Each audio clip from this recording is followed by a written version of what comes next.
Hey guys, welcome to another video.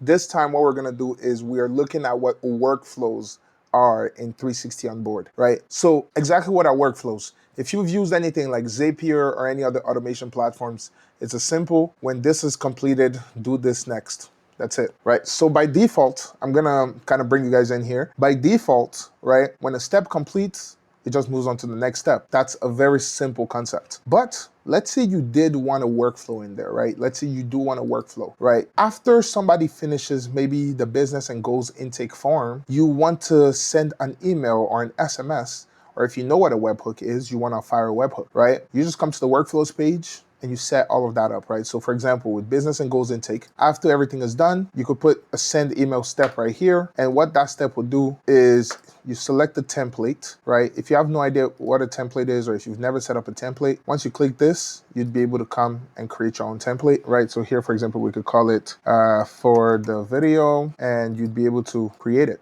right here, right? So here you could set up your email and everything of the sorts, right? For this case, I'm just gonna use like, I don't know, a pre-call brief, right? Quick prep for a call. That's it, right? So we'll just save this, right? And we'll go back to our step. Boom. So you could send it to the client, right? So this could be an email that you send to the client. In this case, we're sending help us make the most of your 30 minutes to the client, but you can also send it to someone. So it could be that after somebody finishes business and goals intake, after somebody finishes a step, you send an email to somebody on your team that, you know, this part is already finished. Somebody should start working on it. Whatever it is, you could essentially do that between steps. So essentially you could have an email that goes out after every step is completed, just like a different email. You could do the same with webhooks, right? And you could chain these. So you could have a webhook. Let's say you have a flow somewhere else that does something completely different. You could essentially have it where an email gets sent, then a webhook, right? This is what our webhooks would look like, right? So business name, website URL, industry, target audience,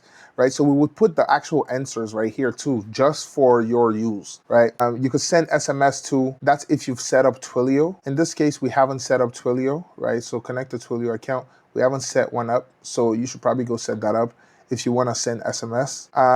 The next thing, there's an if gate, right? So let's say you want to send emails or SMS only when a customer matches a certain value, right? So you could have it where it's like, what is your business name? If the answer equals XYZ, then that's when you send an SMS. So essentially, if it doesn't equal that, it just moves on to the next step without any issues. Okay, so that's everything. You could look here to see the run histories. This is really good if you want to figure out when something goes wrong, right? Also, you can always pause these workflows, right? Like, so while the workflow is going, everything is perfect, but you can always pause it by just clicking this and it's done. It's paused, it stops. Very important. Make sure that when you pause it though, make sure you always publish again, right? Any change you make after you publish needs to be republished in order to be live. But yeah, I believe that's everything. Thanks for watching.